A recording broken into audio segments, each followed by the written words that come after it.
ए कहानी भीमगढ़ गाँव गोटे छोट गाँ कृषि आउ धान कियारी पई प्रसिद्ध। भीमगढ़ बजार रे बहुत गुड़ाए दुकान अच्छी से गोटे बबलूर अंडा दुकान। सबुदिन बहुत ग्राहक आसंती ता पाखरु अंडा खाइबा पाई। बबलू मते दीटा कंचा अंडा दब। मो पाई गोटे ऑमलेट कर दियो। बबलू हाफ फ्राइड पोच गोटे दब। भाई टिके आराम रे बस, मु भी गोटे मनीष ना। बबलू गोटे अंडा बाहर करी ऑमलेट बनेवा पई ताकू गरम तावा रे भांगिकी पकाए। अंडारू गोटे हठात छोट पिसाचुनी बाहरे आउ गरम तावा उपरे चालिबाकू लागे। से डेईकी तळकू पळे आसे आउ हसी हसी ता काया विस्तार करे। ताकू देखि समस्त गाँ लोक भयभीत हो जाती आ पळेबाकू लागंती।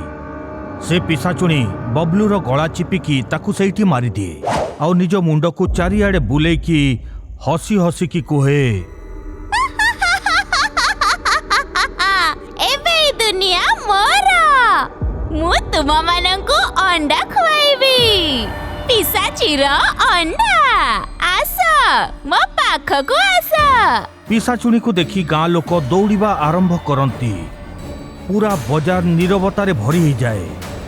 पिसाचुनी सुनसान रास्तार बबलूर अंडा ठेला नेकी चलिबा आरंभ करे। गाँ लोक सरपंच को आसिकी भेटंती। ए आम गाँ रे कौन सब चली? गोटे परे गोटे मृत्यु होउची। सरपंच बाबू याकू हत्या कहतु। हत्या हेले ए हत्या सब किए करूची? अरे गाँ सारा लोक जानिछंती एटा पिसाचुनी करूची। हाँ सरपंच बाबू, बबलूर हत्या मु निज आखिरे देखिछि परा। सरपंच बाबू एबे आमे कौन करिबू? अंडा खाइबा कौन छाड़ी देबू? चिंता करनी, मु पुलिस संगे कथा हेछि। घटना जोठी भी हो जहा हो ना कहीं से पुलिस रो तदंत जरूरी होई थाए। एठी भी पुलिस अंडा वाली पिसाचुनी रो रहस्य जानिबा पई रजाक सेठ रो पोल्ट्री फार्म रे पहुंची जाए। इंस्पेक्टर साहेब, ए घटना विषय मु किछि भी जानिनी। ए पिसाचुनी संगे आमर कौन संपर्क? तमरो संपर्क नाही, किंतु ए पोल्ट्री फार्म रो संपर्क निश्चय अछि। सेटा केमिति इंस्पेक्टर साहेब? एबे जाय जिते अंडारू पिसाचुनी बाहरिचंती से सबु एठिकार अंडा। आपण एमिति कहउचंती त मु माने ना उठी। तुमको ए पोल्ट्री फार्म रो सबु कुकुड़ा को मारिबा को हबो, सबु अंडा को जळेबा को पड़िबो। आउ ए पोल्ट्री फार्म भी किछि दिन पाई बंद रखिबा को पड़िबो। तेरे मो लक्ष लक्ष टंका क्षति हेइ जिवो, तार क्षतिपूरण किया देबो? पुलिस देबो की? जे पर्यंत ए केस बंद न होइछि तुमको ए फार्म बंद करबा को हबो। इंस्पेक्टर गभीर स्वर रे रजाक को धमकी देकी फेरी आसंती। सेतेबेले गाँ लोकंकु गोटे डाकरा सुना पड़े। सुनो सुनो सुनो, थाना बाबूंकर आदेश अछि। गाँ रो लोके पिसाचुनी रो आतंक रु बंचिबा पई तम मानंकु आजि ठारू अंडा खाइबार मना। आजि ठारू ए गाँ रे कोउठी भी अंडा मिलिबो नाही। आगामी आदेश जाए समस्तंकु नियम पालन करबाकू अनुरोध। सुनो सुनो सुनो। अरे ये केमिति आदेश? एबे आमे कोन अंडा खाइबुनी? कुकुड़ा भी खाइबुनी? एथिरे कुकुड़ा मानकर कोन दोष अछि? ए पिसाचुनी को अंडारू बाहरिबार कोन दरकार थिला? भाई पुलिस रो आदेश मानिबाकू पड़िबो। अंडा पिसाचुनी रो रहस्य खोजी खोजी इंस्पेक्टर तांत्रिक को नेकी रजाक सेठ रो पोल्ट्री फार्म रे पहुंची जांती। तांत्रिक बाबा पोल्ट्री फार्म को चारिपटरू निरीक्षण करती।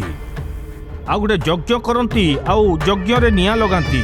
सेथरू धुआं बाहरे आउ धुआं फार्म रो चारिआडे खेले जाए।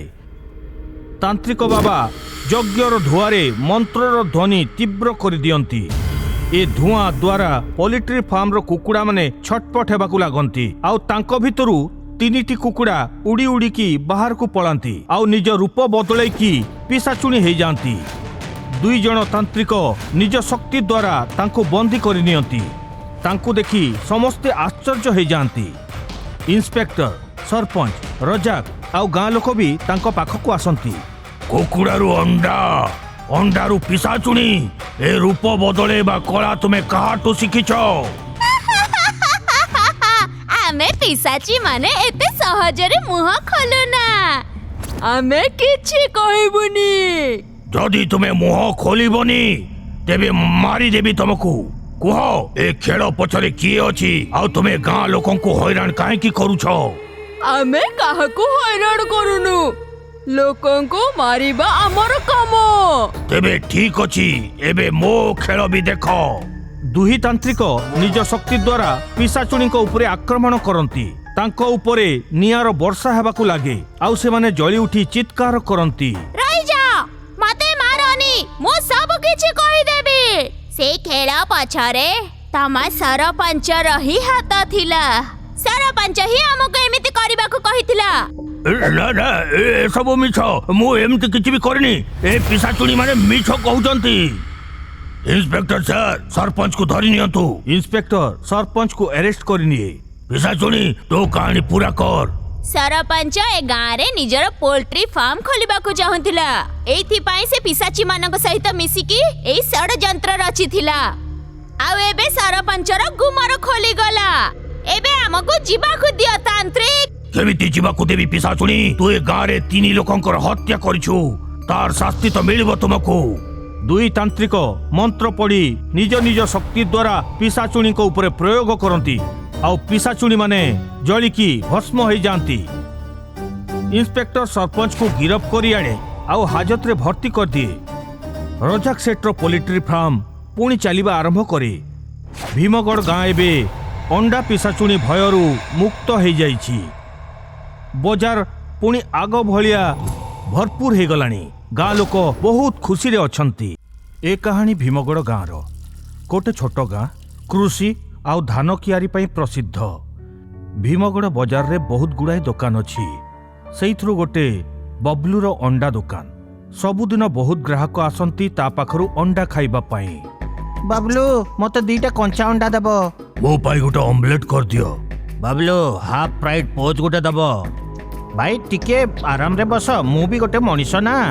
ବବଲୁ ଗୋଟେ ଅଣ୍ଡା ବାହାର କରି ଅମଲେଟ ବନେଇବା ପାଇଁ ତାକୁ ଗରମ ତାୱାରେ ଭାଙ୍ଗିକି ପକାଏ। ଅଣ୍ଡାରୁ ଗୋଟେ ହଠାତ୍ ଛୋଟ ପିଶାଚୁଣୀ ବାହାରେ ଆଉ ଗରମ ତାୱା ଉପରେ ଚାଲିବାକୁ ଲାଗେ। ସେ ଡେଇଁକି ତଳକୁ ପଳେଇ ଆସେ ଆଉ ହସି ହସି ତା କାୟା ବିସ୍ତାର କରେ। ତାକୁ ଦେଖି ସମସ୍ତ ଗାଁ ଲୋକ ଭୟଭୀତ ହେଇଯାଆନ୍ତି ଆଉ ପଳେଇବାକୁ ଲାଗନ୍ତି।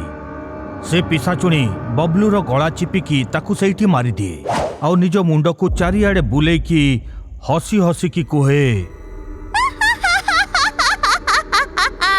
ଏବେ ଏ ଦୁନିଆ ମୋର। ମୁଁ ତୁମମାନଙ୍କୁ ଅଣ୍ଡା ଖୁଆଇବି। ପିଶାଚୀର ଅଣ୍ଡା। ଆସ, ମୋ ପାଖକୁ ଆସ। ପିଶାଚୁଣୀକୁ ଦେଖି ଗାଁ ଲୋକ ଦୌଡ଼ିବା ଆରମ୍ଭ କରନ୍ତି। ପୁରା ବଜାର ନୀରବତାରେ ଭରି ହେଇଯାଏ।